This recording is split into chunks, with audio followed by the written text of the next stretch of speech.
My name is Siri. When I was in college, I met a boy named Karthai. He was my classmate. At first, we were just friends. We talked in class. Later, we exchanged phone numbers. After that, everything changed. We talked for hours every day. We sent long messages. We talked late at night. Slowly, our friendship became love. One night, during a long phone call, Karthai said, "Siri, I love you. Will you be my girlfriend?" I was waiting for this moment. I said, "Yes, I love you too." After that, we were very close. We went on long drives in his car. We watched movies together. We went to malls and small trips. We enjoyed everything. I lived in the college hostel, but many times I stayed in Karthai's room. We cooked food there. We watched movies there. It felt like a small home.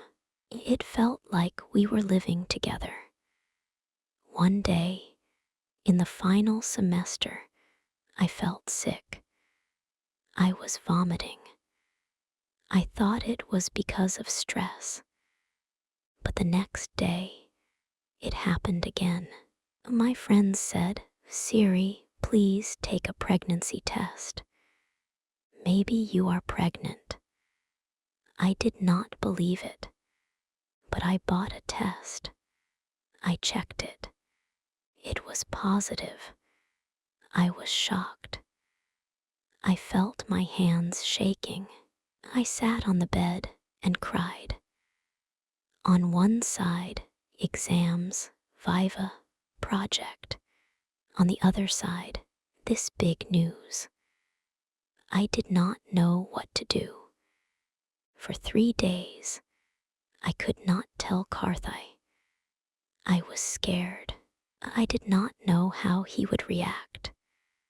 Finally, one evening, I went to his room. I said, "Kartha, I need to tell you something." He smiled and said, "Tell me, baby, why do you look so worried?"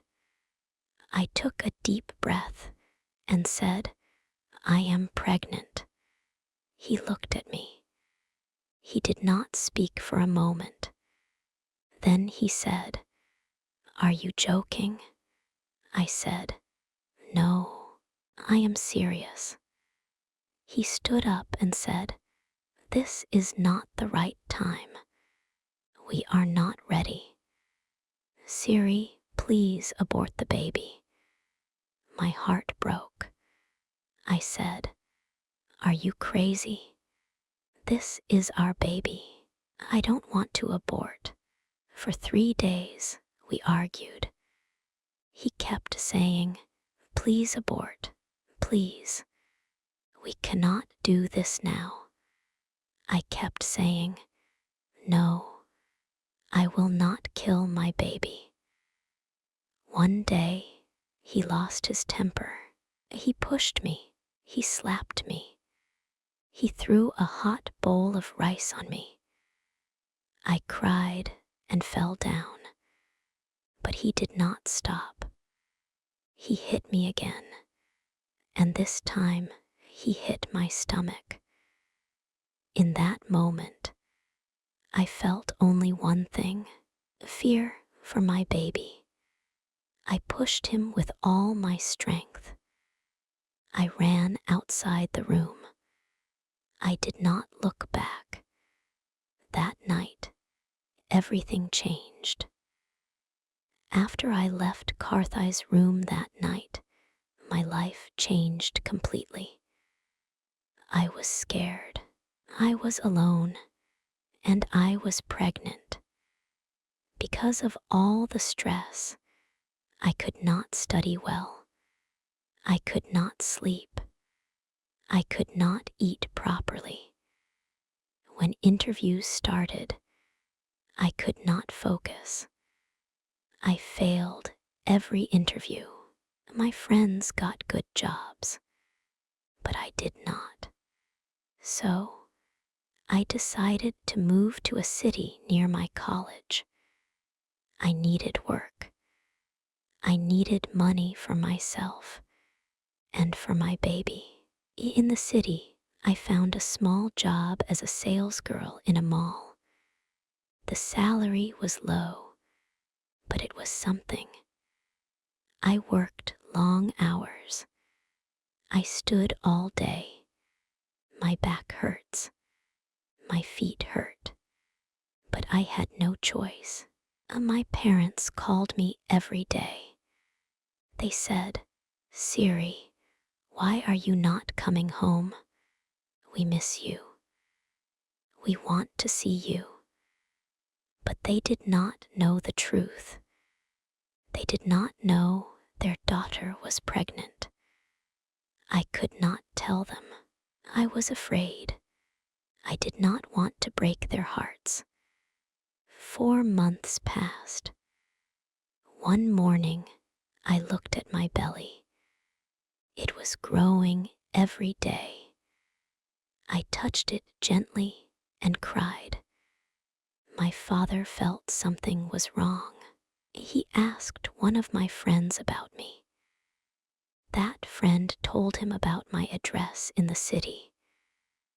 One Sunday morning, my mom and dad came to see me.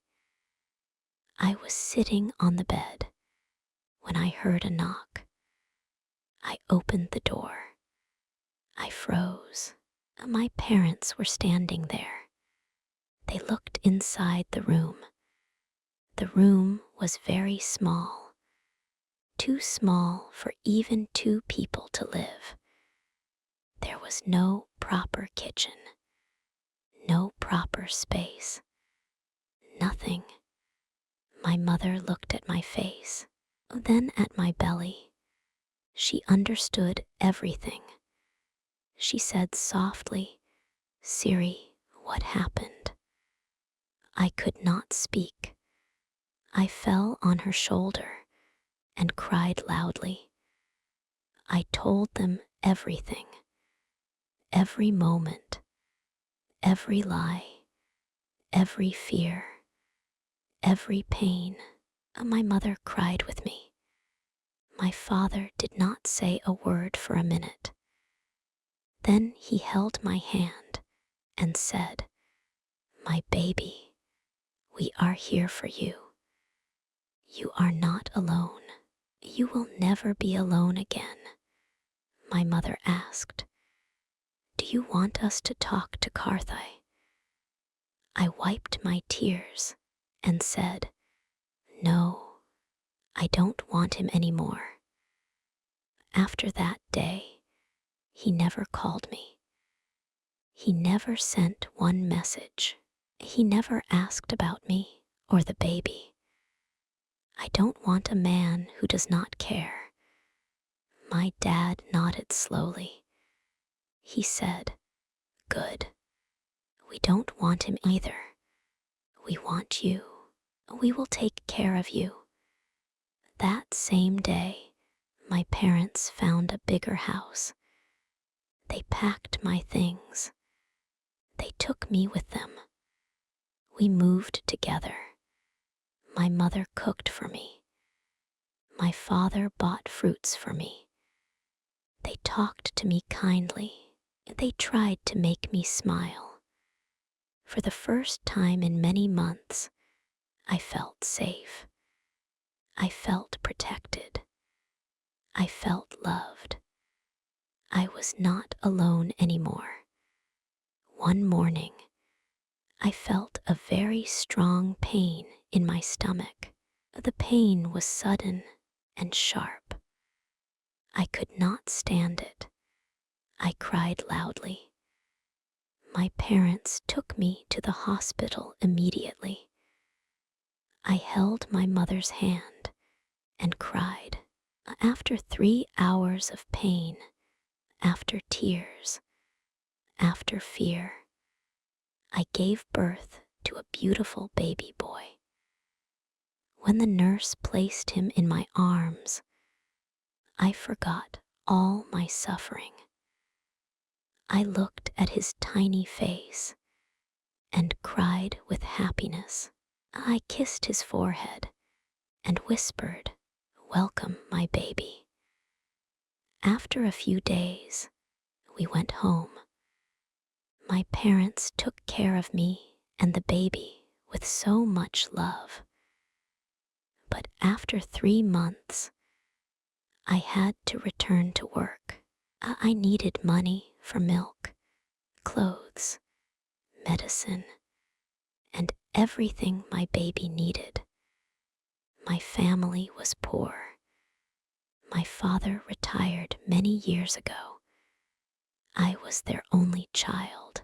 They gave me emotional support, but not financial support. My father had spent every coin on my education. So now it was my turn. I had to support my parents. I had to support my baby. I had to support myself. Every day I went to work. My mother stayed at home and took care of my baby. I missed him every minute. When I returned home, I cooked his food. I fed him. I held him close. I slept beside him. This became my daily life. I waited for the day when he would say, "Mama." I waited for the day he would take his first step. But after 6 months, he did not talk. He did not walk. My mother said, "Don't worry, child. Some babies walk at 12 months, some at 18 months. I tried to stay calm, but deep inside, I was scared. After 1 year, nothing changed. My heart felt heavy, but I waited. After 18 months, still no progress. Now my parents were also worried. We took him to a child doctor. The doctor checked him and gave him some medicine. He said we should do more tests. Then he said something that broke my heart. Maybe he has autism. I felt like the ground was moving under my feet. My eyes filled with tears. My hands were shaking. Autism, my little baby. But the doctor said, "It is only a doubt. Don't worry too much. Let us wait for the result." We waited for 6 long months. 6 months of fear. 6 months of praying. 6 months of hope and pain mixed together. When my son turned 2 years old, the doctor finally called us. He looked at me gently and said, "Your child has autism." I felt something break inside me. I held my son close. I cried silently. I wished I could take all his pain, all his struggle, all his future difficulties. But at that moment, I understood something. He needed me more than ever. Days passed. Weeks passed. Months passed. Every day, I gave my son his medicines. Every day, I prayed. Every night, I cried quietly. I said the same words again and again. "Say, Mama. Please say, Mama." but he never said it. Sometimes I felt completely broken. Sometimes I felt depressed, but I did not lose hope. I trusted God. I believed that one day something would change. My son turned 3 years old. We celebrated his birthday. He smiled a little. I cut the cake. I kissed him. I hugged him. 2 months after his birthday, something wonderful happened. One afternoon, I was in the kitchen. I was cooking food for him. Suddenly, I heard a small sound. I turned around. I saw my son trying to stand by himself. I froze. I felt the world stop for a second. He looked at me and he said, "Mama." My heart broke into a million pieces of happiness. I felt warm tears running down my face. I cried, but this time they were happy tears. I ran to him. I held him in my arms. I kissed his cheeks again and again. My parents came running. My mother cried with joy. My father smiled with pride. We all hugged him. We all cried together. It felt like a miracle. After years of fear, after months of pain, after endless nights of crying, my son finally said, "Mama." At that moment, I felt all my suffering, all my struggles, all my pain were worth it. My son called me Mama, and that was the most beautiful sound in the world. Life tested me. It broke me. It changed me. But it also made me stronger. If you are going through a hard time right now, please don't give up. Sometimes the darkest days come before the most beautiful moments. Keep believing. Keep fighting. Your miracle may be closer than you think. Thank you for watching. See you in the next video.